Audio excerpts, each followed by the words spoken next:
Welcome to the making of a real-time strategy game, part 1.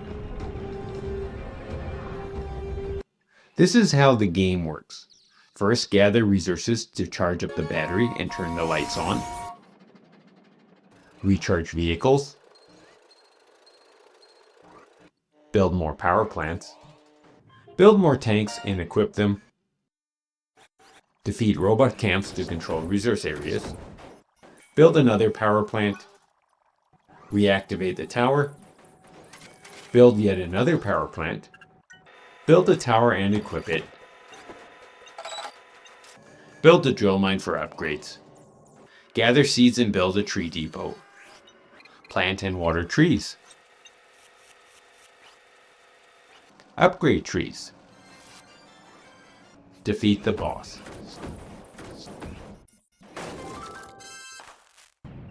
That was the tutorial. Let's see how the robots actually fight. That wave doesn't look too large. Uh-oh, that one does. They send larger and larger waves. Hopefully the lights stay on.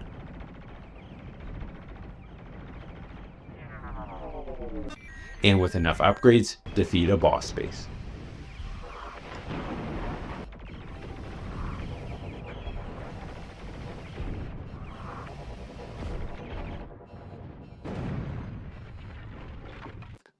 The game currently has 5 tutorial maps and 16 game maps.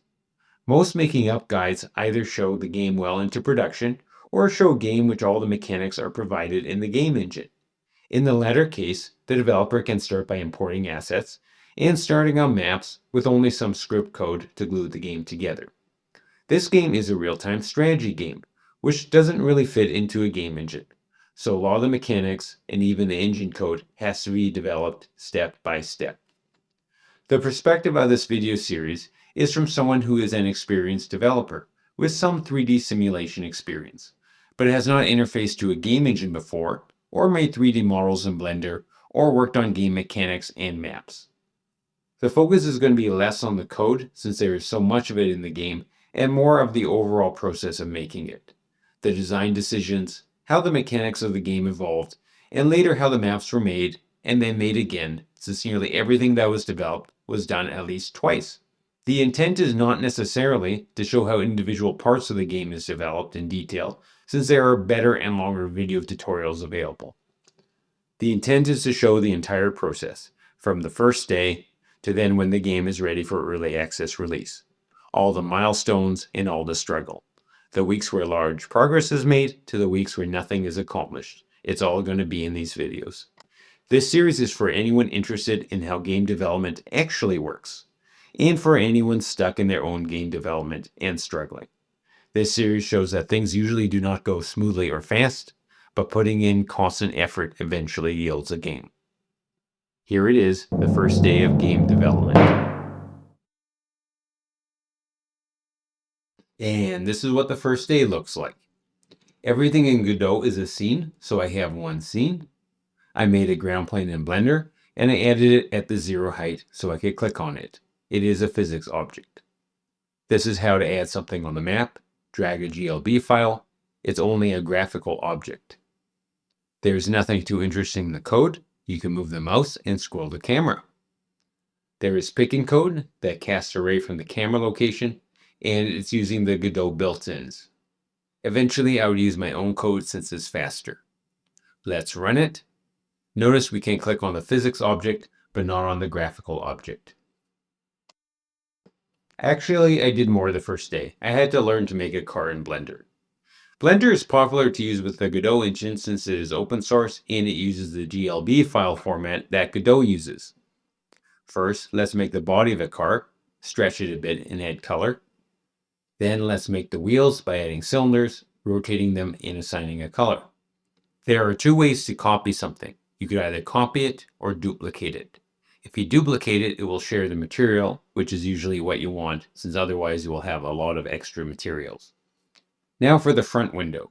I could just add another box, but instead let's make some more geometry by subdividing the top face.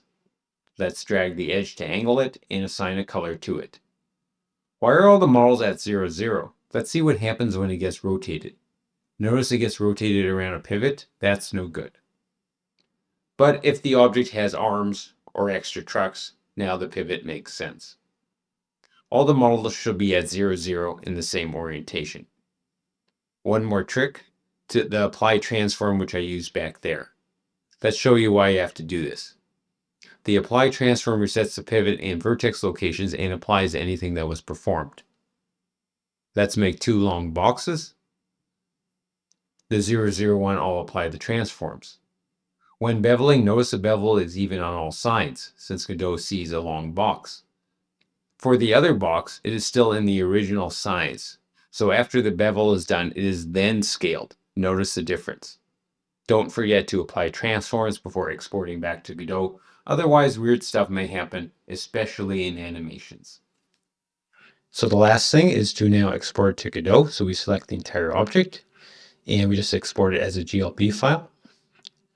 And just like magic, Godot actually realizes it got exported and it's available. We could just drag it onto the scene. And once again, we'll have to rescale it just so we can see it. And there it is. Just that easy.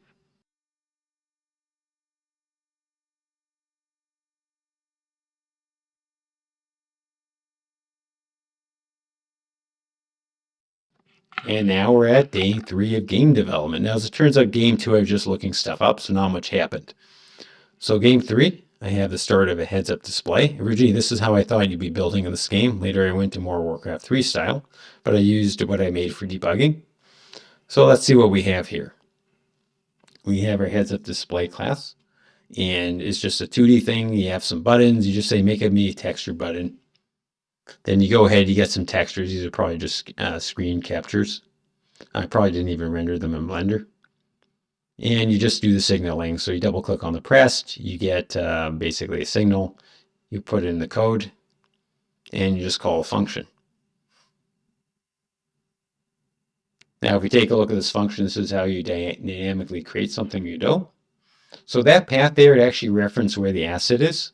So it needs to be the same directory and so on. You go resource res, the directory, and then the name, and then obviously it's a scene.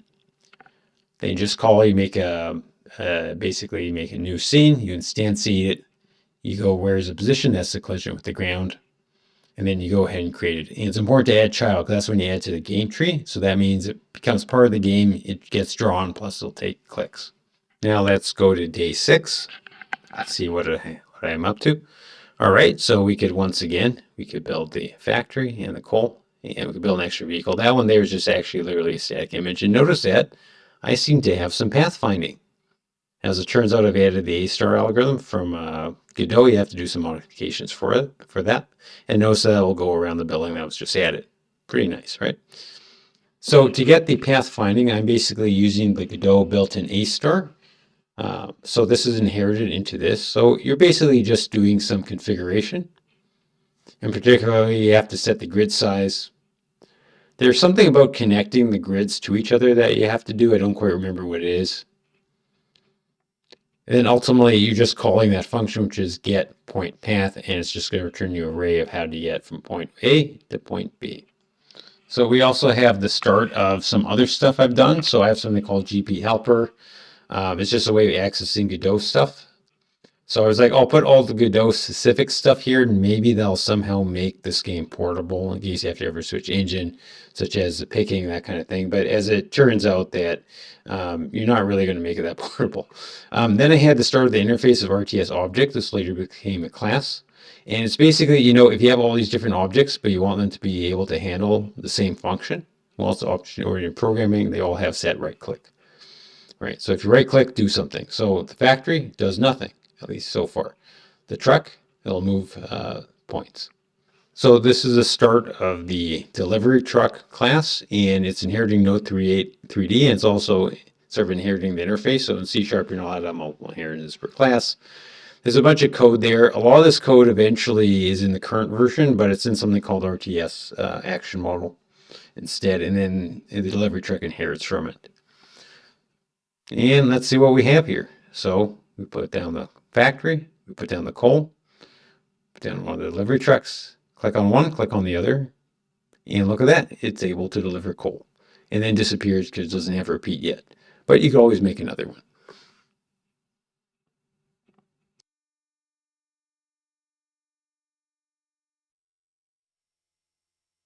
So now we're at day 11 and things are really starting to move. So the original idea I had before starting the project, at least the first thing to do, was to have a power plant, be able to power a whole bunch of towers, in this case it's lamps, and to have a battery system. That the battery gets charged up, but when the power goes out, the battery is used to power the lamps, and when that goes out, well, then you have darkness. So we're going to be attaching everything to the power transmitter. We're going to be running the truck from the coal to the plant. In this case, it now has repeat. Oh, look at that. The lamp's turned on. How nice.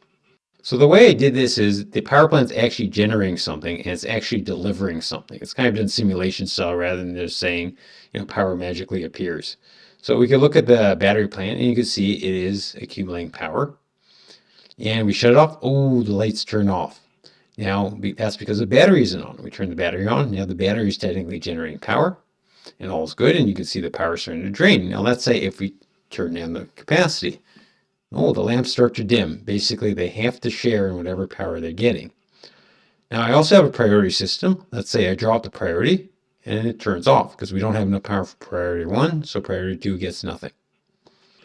Now, let's show what happens when you add a second grid. So I had a second coal plant, second lamp, second transmission power, and it seems to be working. Let's disconnect the first one completely, and the second one's working, the first one isn't. And furthermore, let's build a second battery plant. We'll connect it to the grid and notice that it's recharging, but obviously that one is not. So they're indeed completely separate. So let's take a look how the code works. I have something called a power transmitter. So basically you click on it, you right click on anything else that could take it. It'll actually string a power line across. So just like all the objects, it has on right click. Kind of point that out because I made a mistake with the second arctan. Took me a while to figure that part out. Notice that's an RTS model now. It's not an interface. It's actually the class. And if you go to RTS model, you'll see it inherits Node 3D. So in this case, that's kind of the start of the architecture where everything is my own RTS model and a whole bunch of stuff it needs. So how does the actual power grid work? So let's take a look. So the first thing is it figures out how many actual power grids we have. So for every power transmitter, let's see what it's connected to, and let's put them in, you're either in this group or that group. Right, so you have as many as you want. So then for each grid, so you can see they're as highlighted. So for each grid that's found, so the first thing you do besides zeroing everything is you figure out what the total load and total supply is of each priority. So it's just a simple loop. Then we basically see for each priority, can we fulfill 100% of the demand? Maybe yes, maybe no. Now, if we only have a percentage of, that means that the loads aren't getting 100% of what they need, and obviously the next priority gets nothing. Now, from a supply perspective, if we need more than 100%, well, you just need to generate what the demand needs. Now, the battery is a bit tricky. The battery is both a demand and a supply. It depends. However, there is some accounting for that in that the battery both adds supply and then removes supply depending on priority. So then we have a lamp. So a lamp is just a Godot. We just made an object Godot and we attached a light to it. Just a spotlight so we could turn it on and off just to show it's working. Now it's really supposed to be a tower with lasers on it, but we don't have anything set up like that so far. So looking at the trucks, now I'm heavily inspired by previous games I played, and one of the games I used to play was Tropico. And Tropico has trucks everywhere, but they always go on roads. And roads are actually rather easy to implement because the players only has to put them in, and basically you can only go on one side of the road or the other, and you have some interchanges, which, if you think about it, is a lot like making a game with conveyor belts. However, one thing I didn't like with Tropico was actually making the roads, right? Because if you forgot to make it, your building's not connected, and you don't notice, and So then you look at other games like a StarCraft or Warcraft, and you realize that, how they solve this problem? Right? They just turn collision detection off. That's actually a really good idea. So I decided I want neither. I want the trucks and I want them to have collision avoidance. And the problem, as you can see here, often going from point A to point B is exactly the same path as going from point B to point A. So there's going to be a lot of collisions. And when I say nearly everything was redone, sometimes more than once, I think it was at least 4 or 5 times until I roughly got it correct. So one last thing before the video ends. This was the first month, and actually, I was working on another project for around the middle of the month for 10 days, I think. I was kind of looking at the logs, and a lot of the time I was putting into this was maybe like half a day here or there. So when I was doing this over, 11 days, it was more like hobbyist hours. And later on, definitely I was putting in more like full time hours. All right. Thanks for watching.